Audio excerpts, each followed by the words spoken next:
Shalom, family. Shabbat Shalom. We are getting into the war against all Puerto Ricans. Let's share screen.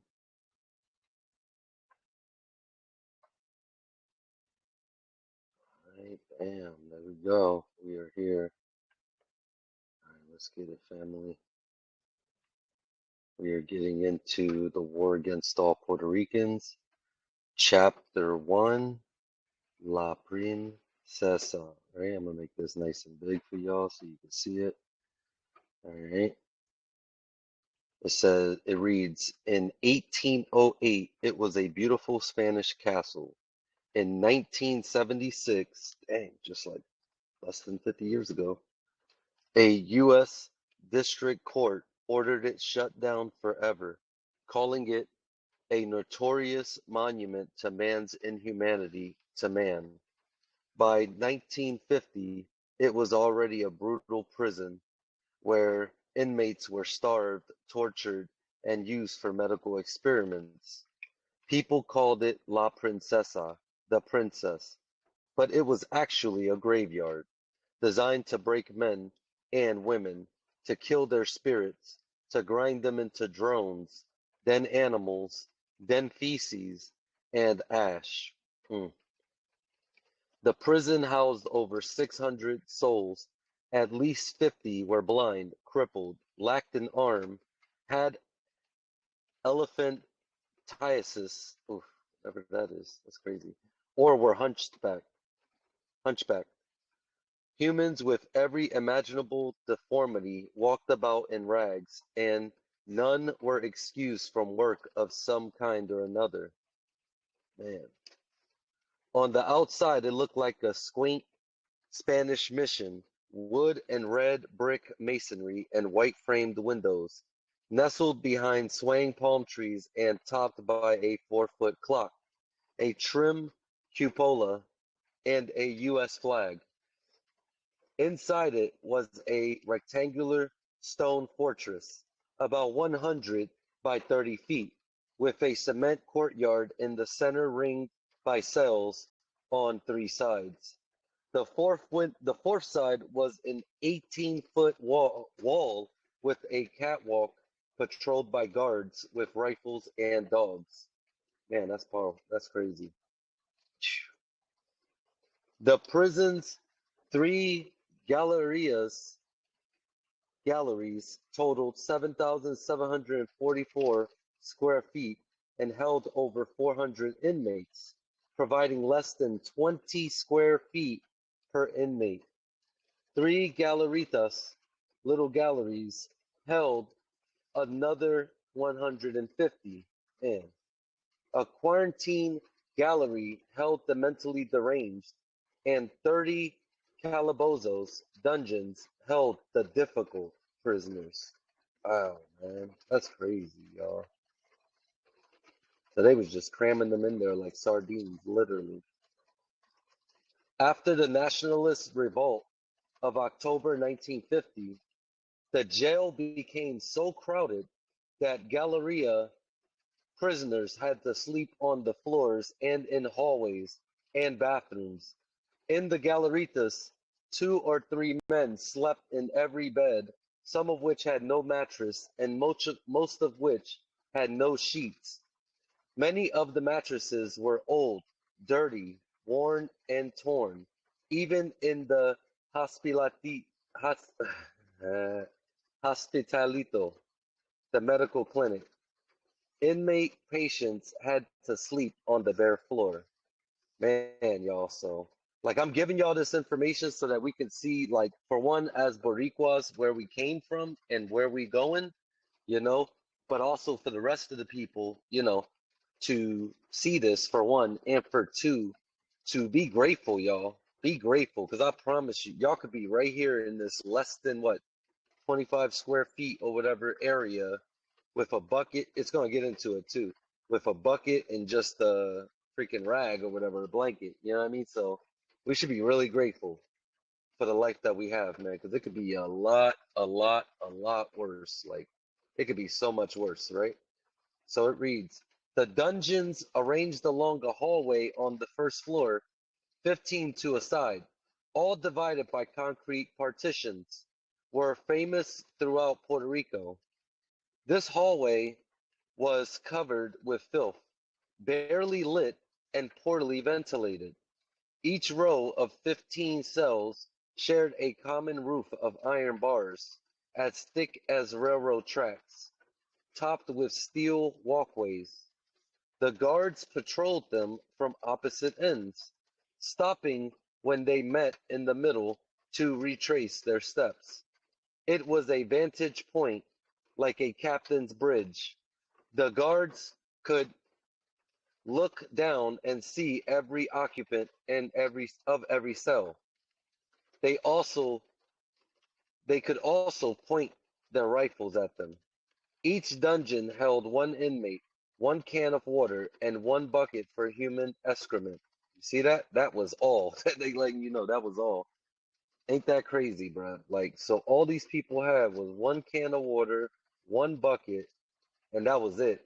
You know, like they didn't have anything else. So we should be really, really fortunate, man. Really, really fortunate, man. Like, man, imagine how many of these people got shut out of the kingdom because of their oppressors, you know, because they didn't have the truth that we're fortunate to have in these last days. You know what I mean? So let's be grateful, man. Like you see nothing but curses of Deuteronomy 28 right here, right? There was no sink or toilet, no bed, mattress, or blanket, no other furniture. Prisoners slept on the floor, and after using the buckets, covered them with their shirts to combat the stink and the scarab beetles, which loved to eat from the buckets. The only air and light entered through the iron bar ceilings 12 feet over the prisoner's head. A nauseating odor permeated the entire area. It floated up from the buckets, which were emptied only once every 24 hours. Man, bro, that's crazy, y'all. That's crazy. Each morning, two forlorn prisoners and four armed guards went from cell to cell. The prisoners entered, lugged out the buckets, and emptied them into the barrel hanging from their shoulders on two wooden bars. The stench of crap and urine was suffocating. Sometimes, if they felt like it, the guards brought the inmates breakfast at the same time the buckets were emptied. Man, bro, you see that?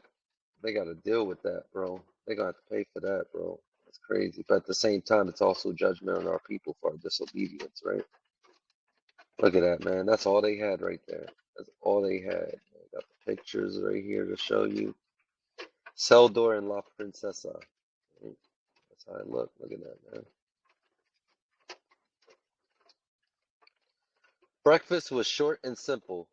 A cup of black coffee, agua de arroz, water in which rice had been boiled, and a lump of old bread. Lunch and dinner were rice and beans. Once a week, the inmates received carne molida, right? Which is ground beef or spam frito, fried spam. Even as they ate, the inmates fought off mosquitoes that flew down from the ceiling, rats that stole their bread, and bedbugs that migrated from cell to cell in search of warm bodies. The dungeons were filled with sick men. After a few months in confinement, with little food, light, exercise, or fresh air, they became walking skeletons. They grew anemic, suffering from dysentery, yeah, I hope I said that right.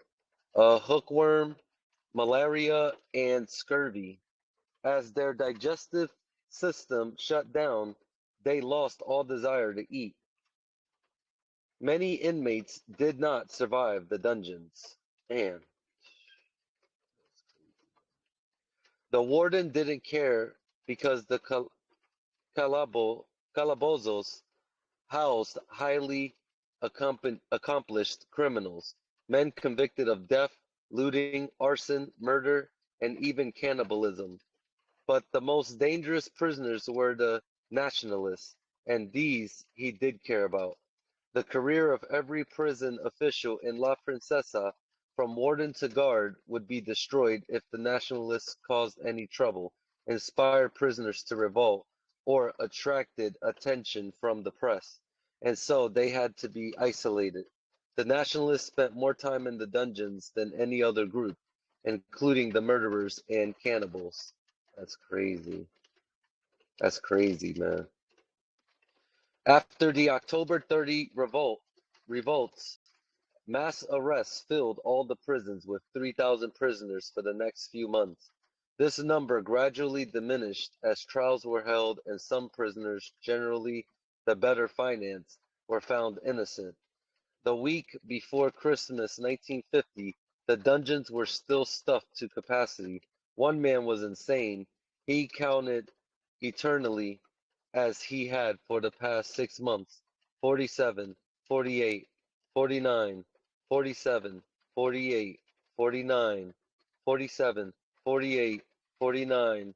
Another man sat hunched in a corner.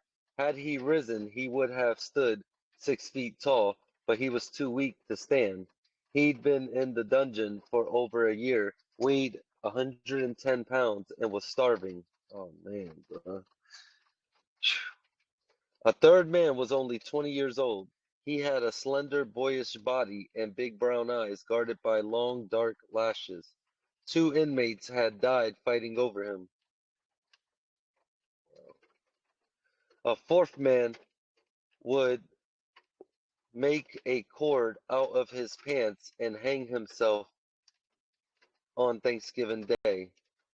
A fifth man lived in Puerto Rico, upland gecko. He fed it dozens of A fifth man lived with a Puerto Rican upland gecko, sorry. He fed it dozens of bed bugs every day and let it crawl all over him. He also talked and sang to it. This man was a murderer. Mm.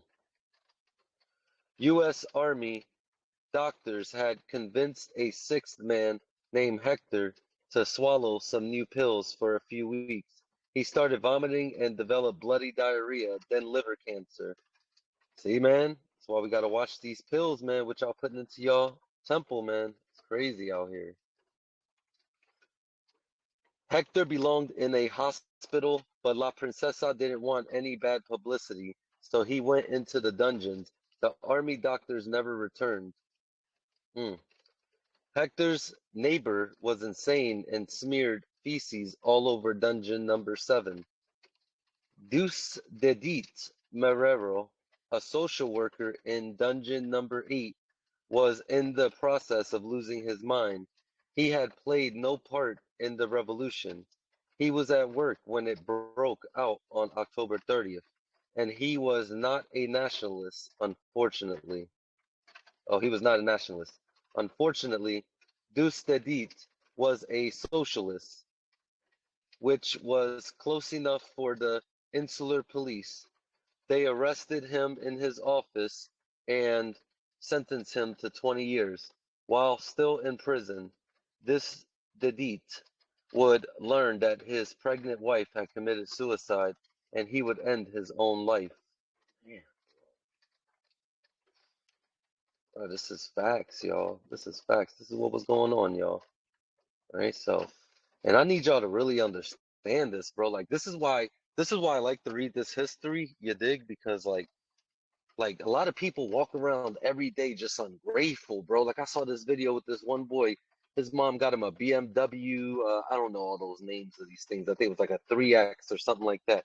And he was like ungrateful as hell, like complaining because he wanted the 5X instead of the 3X BMW. It's like, nigga, you got a BMW. You know what I mean? I was lucky to get a bike at that age. You know what I mean? And we just walk around every day like everything is just sweet, man. It's like it's not sweet, bro. Like these people was really going through some shit, bro. You know what I mean? So next time you want to complain, grumble about your brother, sister, your wife, husband, whatever, shut up and reflect on this. Because these people was going through some stuff. Yes, mind you, some of these people was murderers and stuff like that. But like I said at the beginning, this place was designed to break people's spirits. You dig? Like most people, if you in a prison, whatever, bro, you gotta do your time. You get what I'm saying? But this one was designed specifically to break these people, man. You know, and it ain't gonna be long before they try to bring this crap back. You know what I mean? Only this time the Most High is gonna give us the power to fight them back, physically and spiritually. You dig? Kahala. Let's get it. In the ninth dungeon, Francisco Matos Paoli was a nationalist and a prolific poet. A few friends sent him cigarettes and cigars, which he bartered with the prison guards for pencils. Paoli wrote every day. Sometimes he snuck a poem out to his fellow nationalists. Other times he unrolled a cigar, wrote a poem, rolled it back up, and smoked the poem. He also wrote on the floor and on every wall of his cell. Every square foot had a poem on it. The warden heard about it and made Francisco paint over the walls, but 2 weeks later he had covered them with poems again. Separated from everyone in the 15th dungeon was a small man with fiery brown eyes and wet towels wrapped around his head. For several days his legs had been black and his gums were bleeding. 59 years old and exhausted beyond measure, he paced silently up and down, always the same 5 steps, back and forth. 1, 2, 3, 4, 5, and turn. An interm an interminable shuffle between the wall and door of his cell. He had no work, no books, nothing to write on, and so he walked. Man, bro, it's crazy, bro. How y'all getting there? 1, 2, 3, 4, 5, and turn.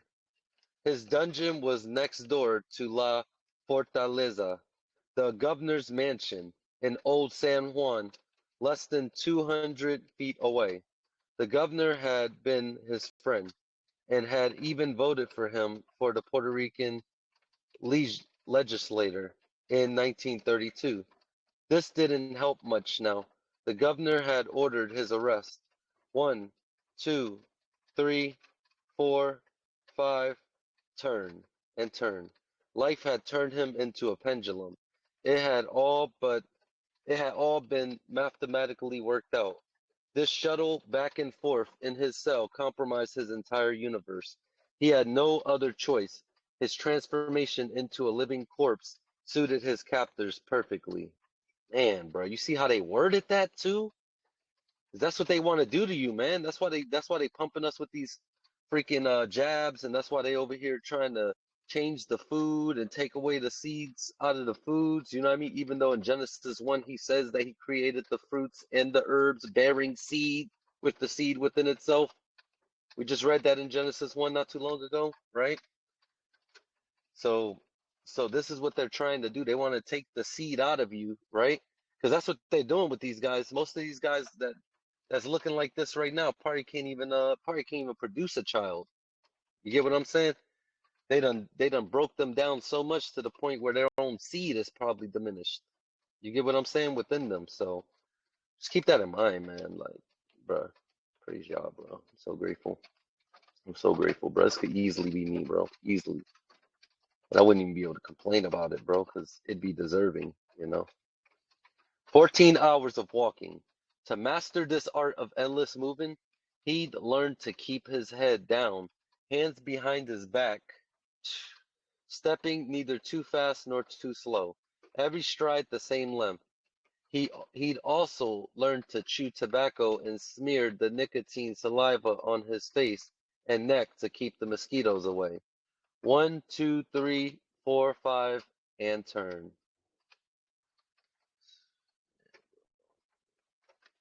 We don't, man. That's crazy, bro. This is crazy, bro. The heat was so stifling, he needed to take off his clothes, but he couldn't. He wrapped even more towels around his neck, his head, and looked up as the guard's shadow hit the wall. He felt like an animal in a pit, watched by the hunter who had just ensnared him. 1, 2, 3, 4, 5, turn. Far away, he couldn't hear the ocean. Oh, far away, he could hear the ocean breaking on the rocks of San Juan's harbor and the screams of demented inmates as they cried and howled in the quarantine gallery. A tropical rain splashed the iron roof nearly every day. The dungeons dripped with a stifling humidity that saturated everything. The mosquitoes invaded during every rainfall. Green mold crept along the cracks of his cell, and scarab beetles marched single file along the mold lines and into his bathroom bucket. The murderer started screaming. The lunatic in Dungeon 7 had flung his own feces over the ceiling rail. It landed in Dungeon 5 and frightened the Puerto Rico upland gecko. The murderer, of course, was threatening to kill the lunatic. 1, 2, 3, 4, 5, and turn. The man started walking again. It was his only world. The grass had grown thick over the grave of his youth. He was no longer a human being, no longer a man. Prison had entered him, and he had become the prison. He fought this feeling every day. 1, 2, 3, 4, 5, and turn. Man, bro. He was a lawyer, journalist, chemical engineer, and president of the Nationalist Party. He was the first Puerto Rican to graduate from Harvard College and Harvard Law School and spoke 6 languages. He had served as a first lieutenant in World War I and led a company of 200 men. He had served as president of the Cosmopolitan Club at Harvard and helped Eamon de Valera draft the Constitution of the Free State of Ireland. 1, 2, 3, 4, 5, and turn. He would spend 25 years in prison, many of them in this dungeon, in the belly of La Princesa. He walked back and forth for decades, with wet towels wrapped around his head, sorry. The guards all laughed, declared him insane, and called him El Rey de las Toallas, the king of the towels. His name was Pedro Albizu Campos. Oh, damn, I never read that. I did not know that was him. Wow.